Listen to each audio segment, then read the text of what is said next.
Prabowo melakukan efisiensi anggaran, katakan modusnya adalah untuk MBG kan, makanan bergizi gratis gitu. Dulu kita pikir makanan bergizi gratis itu adalah untuk semua orang kan, ternyata hanya untuk anak sekolah.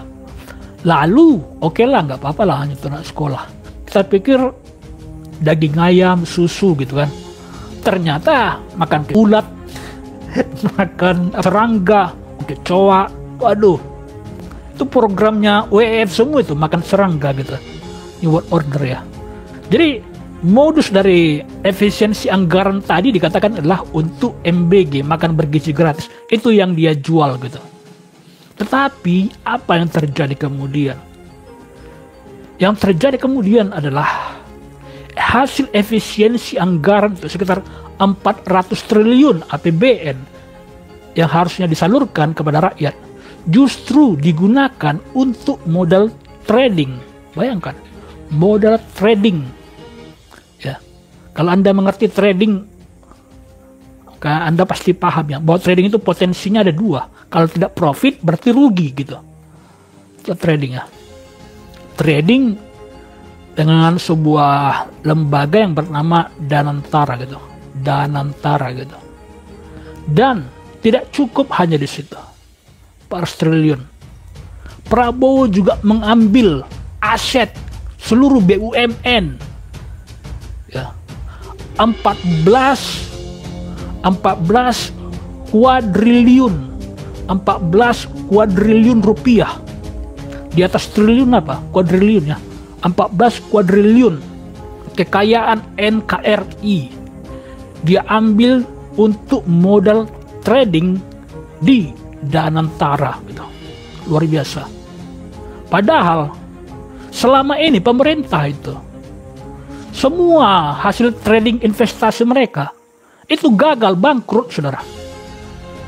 Investasi Jiwasraya rugi. Sekarang Jiwasraya udah dicabut izinnya oleh OJK karena udah habis modal gitu. Investasi BPJS bangkrut, rugi berapa puluh triliun. Investasi pensiun bangkrut berapa puluh triliun. Dana haji begitu. Semua saudara dipakai oleh mereka gitu. Bukan untuk peruntukannya. Semua bangkrut dan rugi puluhan triliun. Sekarang dengan begitu beraninya seluruh kekayaan NKRI diambil, aset BUMN diambil untuk modal trading di Danantara 14 kuadriliun. Seperti yang saya katakan tadi, ya, saya sangat mengerti mengenai trading ya. Karena setiap hari pekerjaan saya adalah trading gitu. Hanya ada dua saudara, kalau tidak profit ya rugi gitu. Nah kita lihat selama ini pemerintah itu selalu rugi. Berapa puluh triliun dana haji, berapa puluh triliun kerugian mereka, pensiun begitu, BPJS begitu. Sekarang dengan nekatnya Prabowo mengambil 14 kuadriliun dia pertaruhkan di meja trading Danantara. Kalau sempat rugi saudara, kalau sempat rugi maka krisis maha dahsyat akan terjadi. Sekarang aja krisis udah luar biasa kan. Hanya untuk beli gas saja harus udah antri semua orang. Untuk mendapatkan 10.000 rupiah saja sekarang orang udah sangat sulit sekali. Mencari pekerjaan sudah sangat sulit sekali. Orang udah kabur semua ke luar negeri. Karena nggak ada lagi pekerjaan di Indonesia. Udah krisis situasi saat ini. Dan dipertaruhkan 14 kuadriliun aset kekayaan NKRI. Kalau sempat rugi saudara, waduh, krisis maha dahsyat akan terjadi dan bisa berpotensi bubar negara bisa bubar gitu. Jadi saya melihat ramalan The Simpsons itu akan terjadi ya, mulai mendekati kenyataan gitu. The Simpsons meramalkan di atas tahun 2025 NKRI itu akan bergejolak gitu, akan bergejolak, toko-toko itu akan dijarah gitu kan. Lalu kemudian negaranya akan bubar gitu, akan pecah gitu. Di film The Simpsons gitu. Di atas tahun 2025. Dan sekarang itu mulai mendekati kenyataan gitu. Karena seluruh kekayaan NKRI 14 kuadriliun aset BUMN dipertaruhkan di meja trading Danantara. Kalau rugi, waduh, gawat. Saya lah yang mengerti ya bagaimana trading itu, betapa beresikonya gitu. Kalau kepala nggak dingin, kalau kita nggak punya Tuhan di dalam, aduh, potensi rugi sangat tinggi sekali. Potensi loss sangat tinggi sekali. Jadi, yang menjadi masalahnya adalah, seperti yang saya katakan tadi, trading itu potensinya ada dua. Kalau tidak profit, ya rugi. Nah, kalau dia profit, kita nggak tahu siapa yang akan mengambil profitnya tadi. Kepada siapa yang akan panen, kita nggak tahu. Ya. Tapi kalau rugi, maka kita semua yang akan merasakan dampaknya gitu. Itu jadi dia yang terjadi unfair di sini, ketidakadilan gitu. Kalau profit, mereka yang mengambil keuntungannya, karena kita nggak tahu kan. Tapi kalau rugi, maka kita semua yang akan merasakannya gitu. Nah, dari susunan organisasinya banyak beredar informasi ya. Terlihat bahwa Prabowo menunjuk pertama Jokowi kan sebagai Dewan Pengawas, lalu kemudian Luhut Panjaitan, lalu kemudian para direkturnya ada Pandu Syahrir ya. Ternyata Pandu Syahrir itu adalah ponakannya si Luhut gitu. Lalu kemudian kita mendengar juga nama Kaisang gitu, anak Jokowi gitu.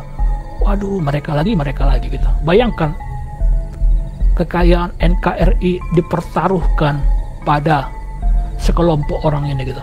Satu keluarga ini, keluarga si Luhut dan keluarga Jokowi gitu. Tuh gila banget ya.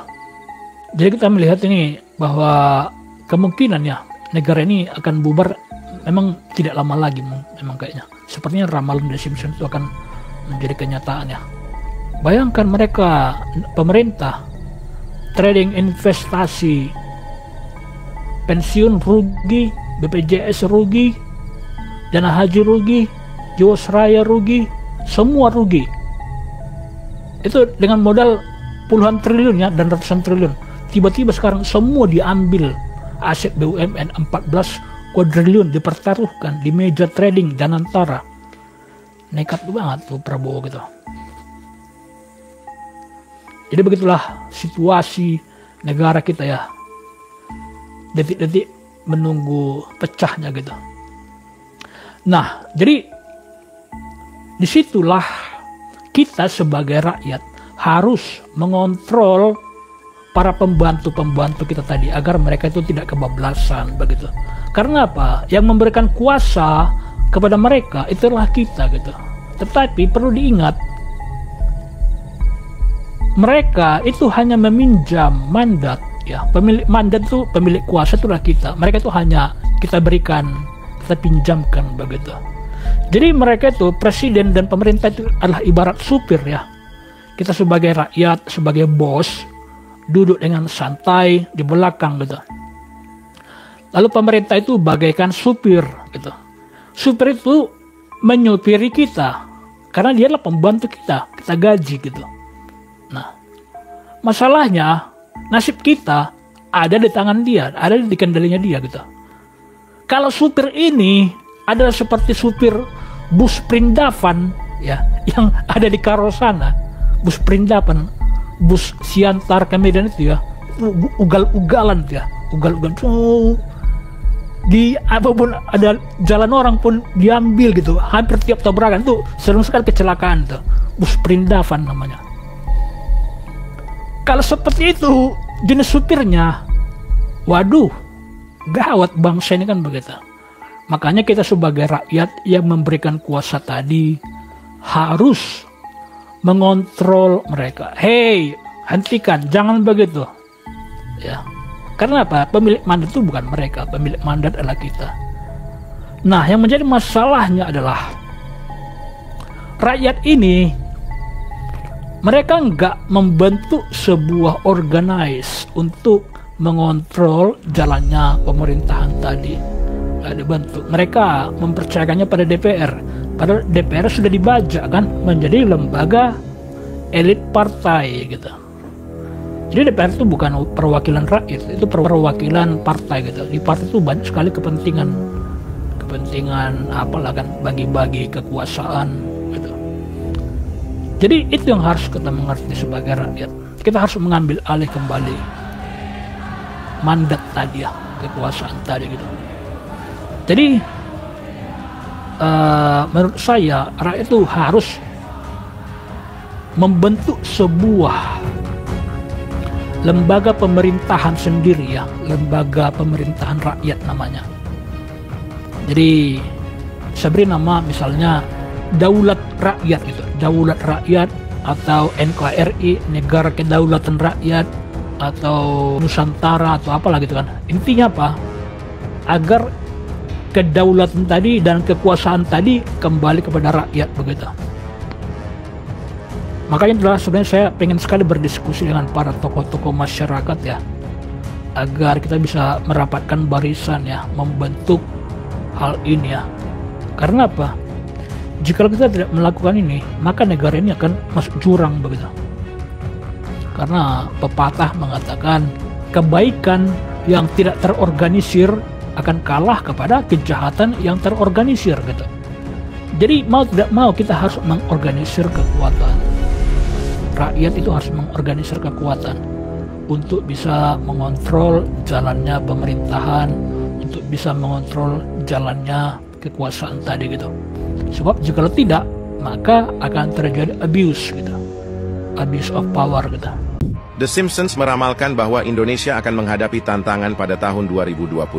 Dalam episode yang mendebarkan ini, Springfield berubah menjadi sebuah kota yang sibuk di Indonesia. Cerita dimulai dengan Lisa menonton berita tentang pemadaman listrik besar-besaran yang melanda Nusantara. Rak-rak toko kosong dan harga-harga melambung tinggi mendominasi berita utama. SPBU kehabisan bahan bakar, menyebabkan antrean panjang dan warga yang frustrasi. Toko kelontong mulai memberlakukan batasan ketat pada pembelian dan ATM berhenti mengeluarkan uang tunai. Di sebuah minimarket, Apu meminta maaf kepada pelanggan yang berdebat memperebutkan satu bungkus terakhir beras. Layanan telepon dan internet sering mati secara bergantian, membuat orang kebingungan dan terputus dari dunia luar. Pemerintah mengeluarkan pengumuman yang tidak jelas, memberikan sedikit kepastian atau jaminan kepada masyarakat. Saat musim panas tiba, situasinya memburuk menjadi kekacauan besar. Pemadaman listrik berlangsung selama berhari-hari, membuat kota-kota tenggelam dalam kegelapan dan keheningan yang mencekam. Orang-orang terpaksa melakukan barter makanan dan barang kebutuhan lainnya karena keputusasaan semakin meningkat. Marge, sebagai sosok yang selalu menyatukan keluarganya, mengatur makan malam dengan lilin dan mendorong keluarganya untuk tetap optimis di tengah kesulitan. Episode ini berakhir dengan sebuah twist yang menegangkan. Sebuah drone misterius terbang di atas Springfield, yang sekarang berada di Indonesia, menyiarkan pesan yang penuh teka-teki. Sebuah tanda berkedip bertuliskan, "Bersiaplah untuk normal baru," meninggalkan penduduk dan penonton dengan rasa tidak nyaman tentang masa depan yang tidak pasti.